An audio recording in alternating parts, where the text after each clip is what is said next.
ఎండలు మండిపోతున్నాయి. ఫిబ్రవరి మొదటి వారం నుంచి అధిక ఉష్ణోగ్రతలు నమోదవుతున్నాయి. ఇటువంటి సమయంలో ఇంకా ఎండాకాలంలో ఎలా ఉంటుంది పరిస్థితి అని జనాలు బెంబేలెత్తిపోతున్నారు. బయటికి వెళ్ళినప్పుడు ఎటువంటి జాగ్రత్తలు తీసుకోవాలి? ఎండాకాలంలో ఎటువంటి అనారోగ్యాల పాలవుతారు? ఏంటి అని చాలా మందికి సందేహాలు, అపోహలు ఉన్నాయి. దీనిపై మనతో మాట్లాడడానికి హైటెక్ City Care Hospitals general physician doctor Rahul Chirag ఉన్నారు. మిగతా విషయాలను ఆయన మాటల్లోనే అడిగి తెలుసుకుందాం. నమస్తే సార్. సార్, సమ్మర్‌లో ఎటువంటి హెల్త్ ఇష్యూస్ మనకొస్తూ ఉంటాయి? సో, సమ్మర్‌లో మనకు కామన్‌గా చూసే హెల్త్ ఇష్యూస్ చూస్తే హీట్ స్ట్రోక్ అనేది ఒకటి మొదటగా మాకు చాలా కామన్‌గా కనిపిస్తూ ఉంటుంది. రెండోది ఏంటంటే రికరెంట్ యూరిన్ ఇన్ఫెక్షన్స్, ఈ డీహైడ్రేషన్ మూలంగా వచ్చే ఛాన్సెస్ ఉంటాయి. అండ్ ఈ రీనల్ కాలిక్యులై అంటే కిడ్నీ స్టోన్స్ కూడా కామన్‌గా వస్తూ ఉంటాయి because of the dehydration. So, మనం కామన్‌గా చూసేది ఈ 3 కండిషన్సే ఎక్కువగా చూస్తూ ఉంటాం డే ఇన్, డే ఔట్ ప్రాక్టీస్‌లో మాత్రం. సో, హీట్ స్ట్రోక్ అంటే ఏంటనే దాని గురించి ఫస్ట్ మాట్లాడదాం. సో, హీట్ స్ట్రోక్ గురించి ఏంటంటే, అది సమ్మర్ సీజన్స్‌లో మోర్ కామన్. ఇది మన బాడీ రియాక్షన్ ఎక్స్‌టర్నల్ హీట్ టెంపరేచర్‌కి ఎలా రియాక్ట్ అవుతుంది అనేది దాంతోనే హీట్ స్ట్రోక్ అనేది వస్తుంది. సో, ఇలాంటి కండిషన్స్ మన body temperature more than 104 degrees Fahrenheit ఉన్నప్పుడు మన బాడీ పైన తీవ్ర ప్రభావం చూపించే ఛాన్సెస్ ఉంటాయి. సో, దీని యొక్క లక్షణాలు ఏంటి అనంటే గనక కొన్నిసార్లు మతిస్థిమితం లేకుండా మాట్లాడడము, ఆల్టర్డ్ సెన్సోరియం అంటాము. తర్వాత ఇంపైర్డ్ మెమరీ కొద్దిగా, తర్వాత హీట్ ఎక్కువ ఉండడం మూలంగా మన హార్ట్ రేట్ పెరిగిపోవడము, తర్వాత ఆహ్, హార్ట్ రేట్ పెరిగిపోవడము, స్వెట్టింగ్ ఎక్కువగా రావడము, కొన్నిసార్లు స్పృహ తప్పి పడిపోవడం అనే ఛాన్సెస్ కూడా ఉంటాయి. ఎక్కువగా హీట్ స్ట్రోక్స్ మూలంగా. సో, దీన్ని ఎలా మనము ప్రివెంట్ చేయగలుగుతాము అనంటే గనక ఆ ప్రాపర్ హైడ్రేషన్. మనం ఎక్కడికైనా ఎళ్ళినా కానీ ఎక్కువ క్లైమేట్ ఉన్నప్పుడు హైడ్రేషన్ ఖచ్చితంగా తీసుకోవాలి. అండ్ కిడ్స్ మరియు ఎల్డర్లీ ఇండివిడ్యువల్స్ చాలా జాగ్రత్తలు వహించాలి. వాళ్ళు ఇంట్లోనే ఉండటం బెటర్. బయటికెళ్ళకపోవడము బెటర్ ఆప్షన్. సార్, తర్వా నార్మల్‌గా మనం చూసుకుంటే మనకి ఫిబ్రవరి నుంచి మనకు వాతావరణంలో మార్పులనేవి వస్తున్నాయి. పగటిపూట మనం చూసుకుంటే అధిక ఉష్ణోగ్రతలు మనకు నమోదవుతున్నాయి. నైట్ టైమ్‌లో చూసుకుంటే విపరీతంగా చలి ఉంటుంది. సో, 2 డిఫరెంట్ వెదర్స్ మనకుంటున్నాయి. సో, ఈ టైంలో ఎట్లాంటి హెల్త్ ఇష్యూస్ వస్తాయి? ఎట్లాంటి జాగ్రత్తలు తీసుకోవాలంటారు? సో, ఈ టెంపరేచర్ వేరియేషన్ కండిషన్స్‌లో కొన్నిసార్లు డీహైడ్రేషన్ మూలంగా ఫీవర్ వచ్చే ఛాన్సెస్ ఉంటాయి. ఎస్పెషల్లీ కిడ్స్‌లో ఉంటుంది. సో, దీనికి హైడ్రేషన్ ఒకటి కంపల్సరీ మెయింటైన్ చేయాల్సిన అవసరం పడుతుంది. అండ్ డే టైమ్ ఎక్కువగా టెంపరేచర్ వేరియేషన్ ఉన్నప్పుడు బయటికెళ్ళకపోవడము, అండ్ పిల్లలు బయట ఆడకపోవడం అనేది అడ్వైజబుల్. సమ్మర్ క్లైమేట్‌లో ఆడినా కానీ ఎర్లీ అవర్స్‌లో గానీ, లేదంటే సాయంకాలం చల్లబడినంక ఆడడం బెటర్.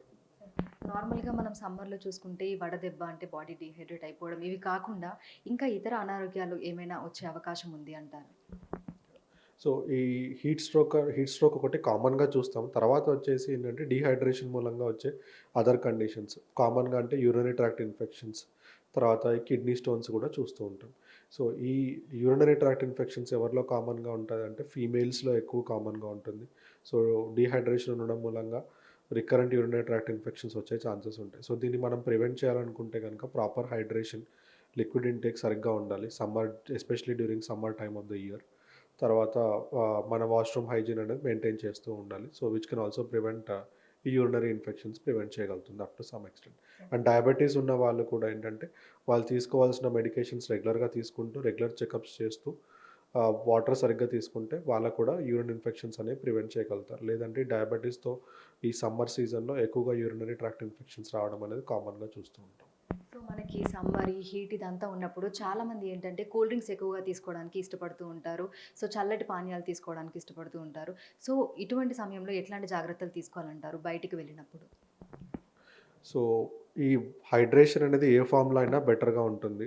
బట్ కూల్ డ్రింక్స్ అనేది అవాయిడ్ చేయడం బెటర్. ఎందుకంటే అది మన బాడీ పైన బ్యాడ్ ఎఫెక్ట్స్ చూపించే ఛాన్సెస్ ఉంటాయి. So, other natural sources like coconut water ఎక్కువ తీసుకోవడము, తర్వాత butter milk with a tinge of salt అయినా పర్వాలేదు. లేదు, సన్‌లైట్ ఎక్స్‌పోజర్‌లో చాలా ఎక్కువ సేపు ఉన్నారు అనంటే గనక ఓఆర్ఎస్ పౌడర్ గానీ, వాటర్‌లో డైల్యూట్ చేసి కానీ తీసుకోవచ్చు. సో, హైడ్రేషన్ వేరే ఫార్మ్స్‌లో పెంచుకోవడం better than cool drinks avoid చేయగలిగితే that is a better option actually.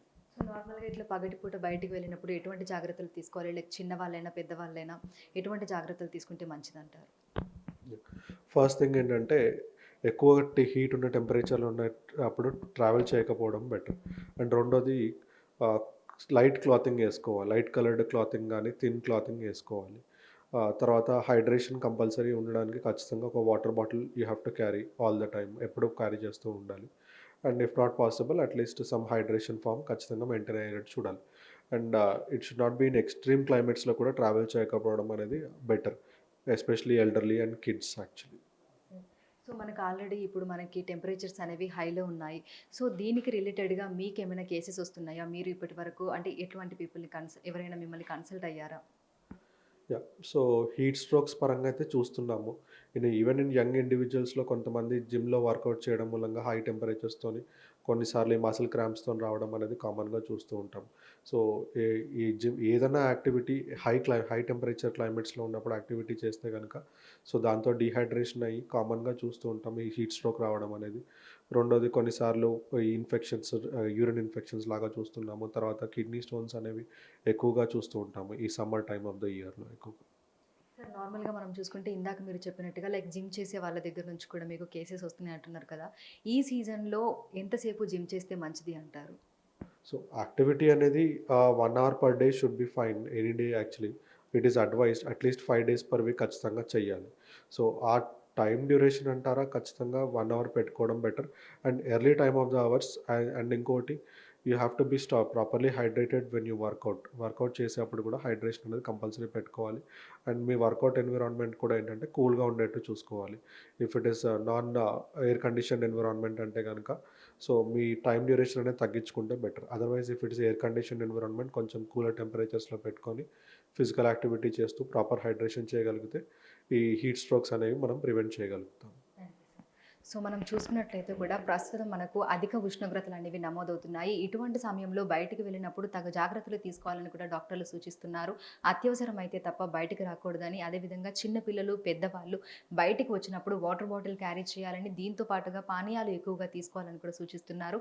At the same time youngsters జిమ్‌లో కసరత్తులు చేసేటప్పుడు మామూలుగా బాడీ డీహైడ్రేట్ అవ్వకుండా ఎప్పటికప్పుడు కూడా వాళ్ళు లిక్విడ్స్ అనేవి తీసుకుంటూ తక్కువ సమయం మాత్రమే ఈ సమయంలో అంటే సమ్మర్‌లో మనకి ఎస్పెషల్లీ ఒక గంట పాటు అది కూడా కూల్ టెంపరేచర్‌లో మార్నింగ్ టైమ్స్‌లో చేస్తేనే బావుంటుందని కూడా చెప్తున్నారు. విడుదల సంజుతో అంచుమా బిగ్ టీవీ హైదరాబాద్.